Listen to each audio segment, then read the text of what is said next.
yet more evidence emerges that our universe is a grand simulation created by an intelligent designer. Thursday, February 7, 2013. By Mike Adams, the Health Ranger, editor of naturalnews.com. There's a lot of buzz in the news about a new scientific study that statistically supports the idea that our known universe is actually a grand computer simulation. This is mainstream science, and the idea isn't as wacky as you might first suppose. I've actually written about this several times in articles about consciousness and the nature of reality. This news, by the way, also supports the idea of a creator who brought this universe, and everything in it, into existence by design. A new scientific paper published in Arxiv and co-authored by Silas Bean from the University of Bonn reveals strong statistical evidence that our reality is, indeed, a grand computer simulation. The title of the paper is Constraints on the Universe as a Numerical Simulation. Here's what it means in layman's terms. Here's the super easy way to understand all this. Your computer display screen has a finite number of pixels available, and this is called the screen resolution, such as 1920 x 1440. This means there are 1920 pixels across and 1440 pixels vertically.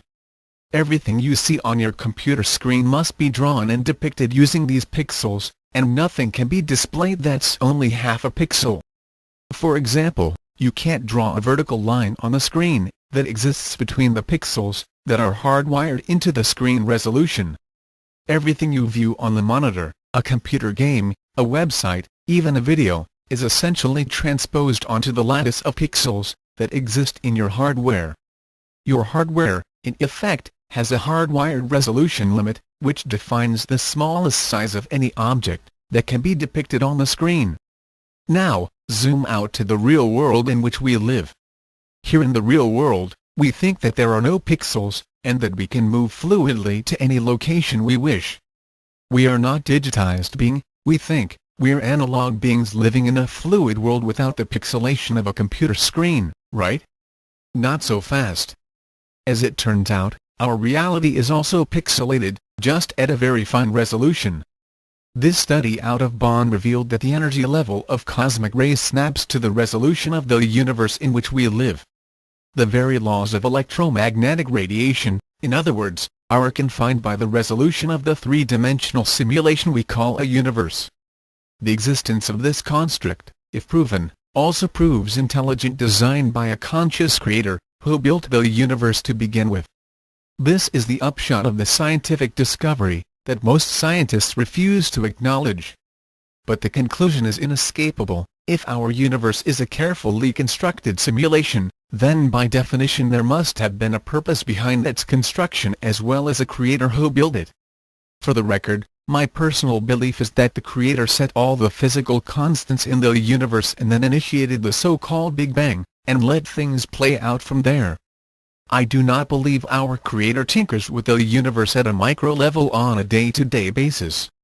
But I do believe there very well may have been individuals throughout history who found ways to bend the rules of the matrix ever so slightly, and thereby perform the very kind of miracles we see described in ancient texts. The structure of the underlying lattice.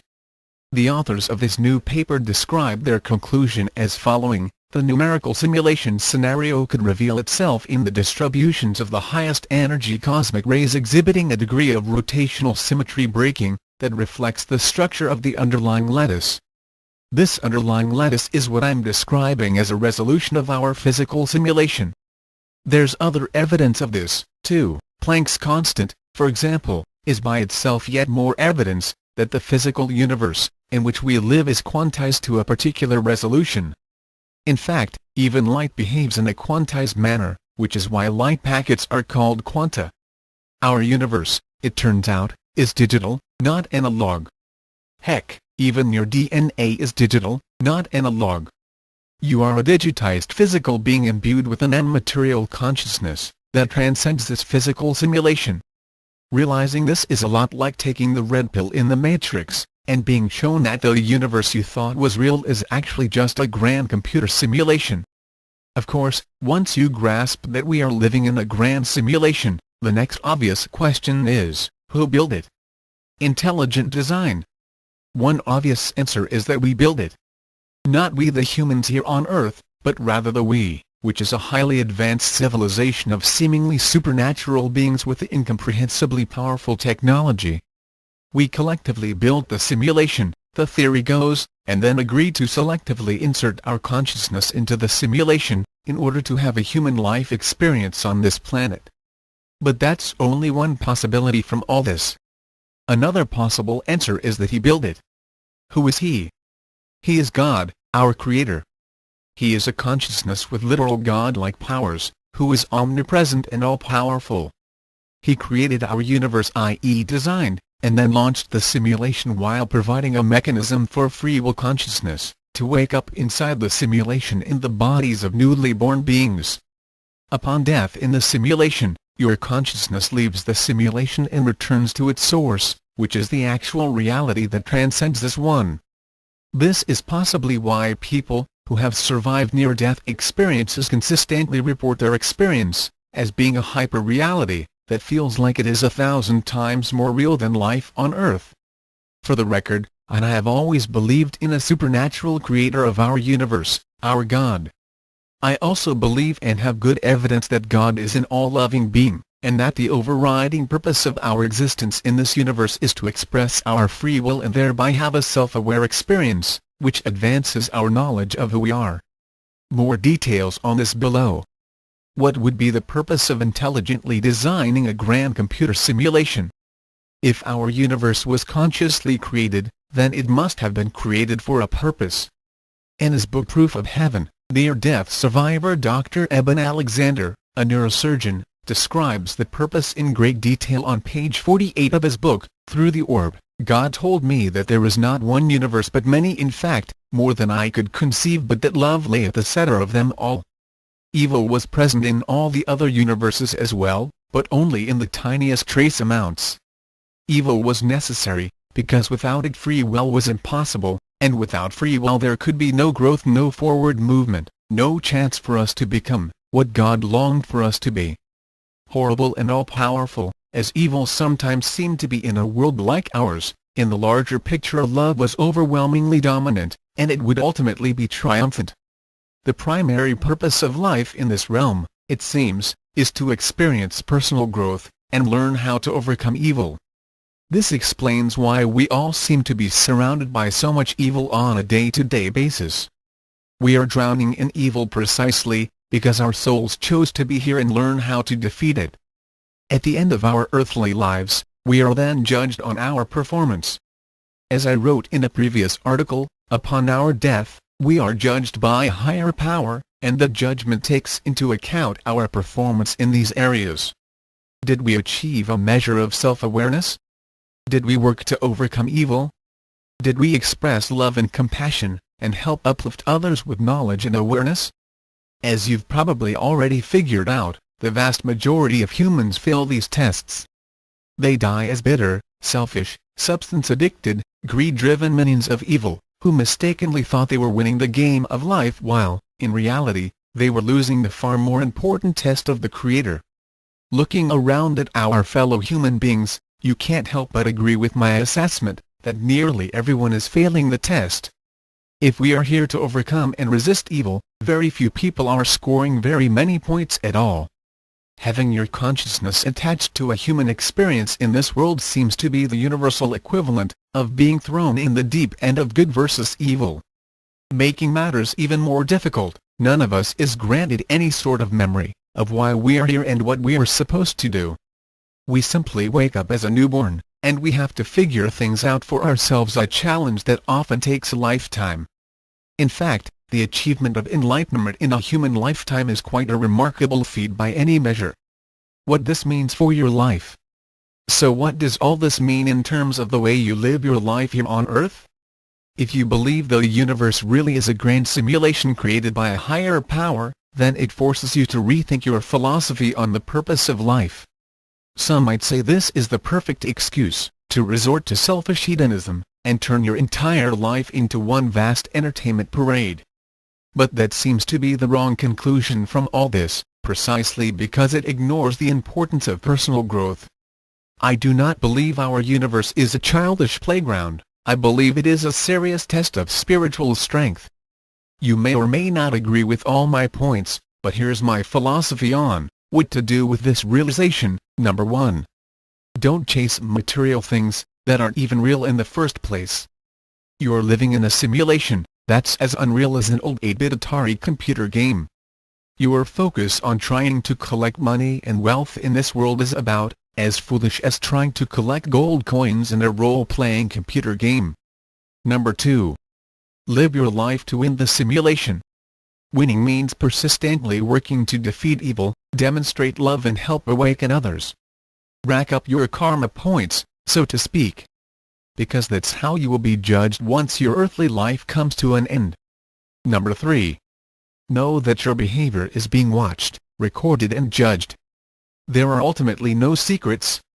You will, in time, face judgment on all your actions, and it's even possible that an entire civilization of advanced creators will review your actions with you. This is what is often described by those who survive NDEs. Your actions in the simulation are recorded on your soul for eternity, so make them count. Don't do anything your soul would feel ashamed of. Number 4. Know that death is not final. What matters far more than staying alive on this planet is living your life with principle. Your decisions' ethics survive your human life. I would rather die defending principles of love and enlightenment than compromise those principles to save my own skin in the simulation. Life is fleeting, but the record of your morals and behavior lasts forever. If all this starts to sound a little biblical, that's because the Bible is, I believe, based in part on information provided to us by the creator of our grand simulation. Number 5. Realize that your consciousness is eternal and you almost certainly agreed to come here and experience this life as a spiritual test. With that in mind, do your best to achieve success within the test by demonstrating behavior based in high spiritual principles. Why I'm not afraid to tell the truth. Once you grasp all this, you realize why I am not afraid to speak my mind and report the truth here on Natural News. People often ask me, aren't you afraid of being killed? While I do take tactical precautions to avoid being prematurely removed from the simulation, I simultaneously realize that there is ultimately nothing to be afraid of in the simulated world. What's to be afraid of, really? Most of the people who claim to have power in this world will be reduced to hellish minions after their death. If you look at truly evil people in this world, you realize that those people have already doomed their souls in the real world beyond this one. They will suffer from the hell they have brought upon themselves by living lives of deception. We who tell the truth are spiritual giants compared to those who gain false power through deception. That's why never selling out is an absolutely must, if you hope to pass the spiritual test of life.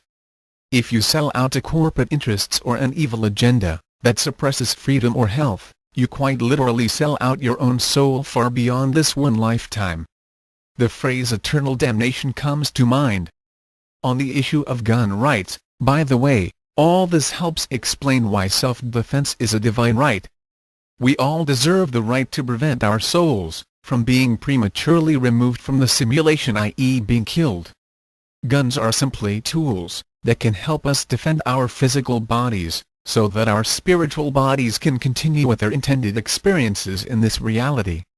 This is why those of high spirituality have traditionally carried swords and other weapons of self-defense. Even Jesus recommended people carry swords for protection, even as they pursue spiritual awakening. A gun defends the body so that the spirit can do its work, in other words. But that's only true if the use of gun is reserved for self-defense only. To use a gun to commit unjustified violence against innocents is obviously a terrible sin and a catastrophic spiritual failure. Conclusion: has science proven the existence of God? If all this science is true, it would mean that science has proven the existence of a creator, as well as intelligent design. This is certainly not the intention of science, as much of modern-day science seems to be dead set against the idea of intelligent design. Yet even if the entire universe can be traced back to the Big Bang and inflation theory, with inflatons, there is still the lingering question of who or what initiated the Big Bang? If you really look deeply into the laws of physics, by the way, you will discover that the so-called universal constants that drive the underlying mechanics and energies of our universe have been intricately fine-tuned precisely to give rise to a universe that can support biological life. Change one of these constants just slightly and stars don't form. Change another constant and the universe flings itself apart before life can form on any planets. These are at least 6 physical constants that appear to have been delicately tuned, selected or somehow set sort of like a universal control panel with properties and parameters. There's an interesting book on this subject by science writer Paul Davies, by the way. It's called The Goldilocks Enigma: Why is the Universe Just Right for Life? I've read most of it and recommend the book to other seekers who are looking for the deepest answers about the nature of reality and how it all came to be. If you're interested in my own views on all this, read my article on the Higgs boson God particle.